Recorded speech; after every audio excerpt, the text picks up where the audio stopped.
তাপমাত্রা বৃদ্ধি পেলেই মেঘ বিস্ফোরণের মাত্রা বেড়ে যায় 10 ভাগ। অল্প সময়ে বেশি বৃষ্টিতে প্লাবিত হয় সমতলের এলাকা। আবহাওয়াবিদরা বলছে, মেঘ বিস্ফোরণ নতুন এক দুর্যোগ, অথচ এর পূর্বাভাস দেওয়া সম্ভব নয়।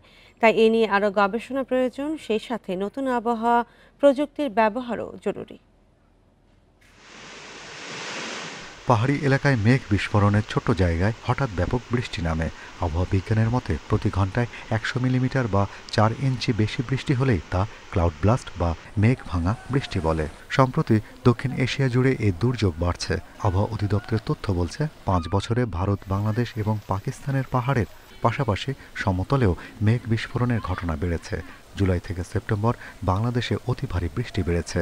2020 সালে রংপুরে 433 মিলিমিটার, এবছর জুলাই ফেনীতে 406 ও 399 মিলিমিটার বৃষ্টি হয়েছে।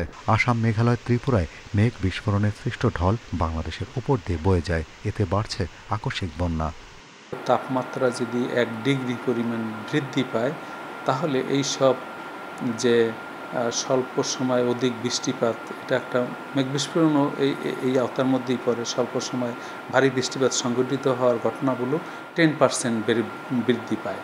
আবহাওয়া অফিস বলছে, এবছর মে মাসে স্বাভাবিকের চেয়ে 62 ভাগ বেশি বৃষ্টি হয়েছে। জুলাই জুড়ে 23 ভাগ বাড়লেও আগস্টে ছিল স্বাভাবিক বৃষ্টি। তবে সেপ্টেম্বরে বঙ্গোপসাগরে একটি নিম্নচাপ সৃষ্টি হতে পারে। এতে আবারও অতি ভারী বৃষ্টির শঙ্কা রয়েছে। তবে ঝড় বৃষ্টির পূর্বাভাস দেয়া গেলেও মেঘ বিস্ফোরণের পূর্বাভাস দেয়া সম্ভব নয়।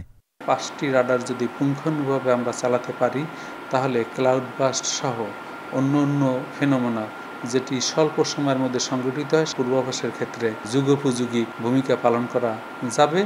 দরকার শুধু অত্যাধুনিক যন্ত্রপাতি, ইন্টিগ্রেশন এবং ক্যাপাসিটি বিল্ডিং বা স্কিল্ড আবহাওয়া বিজ্ঞানী।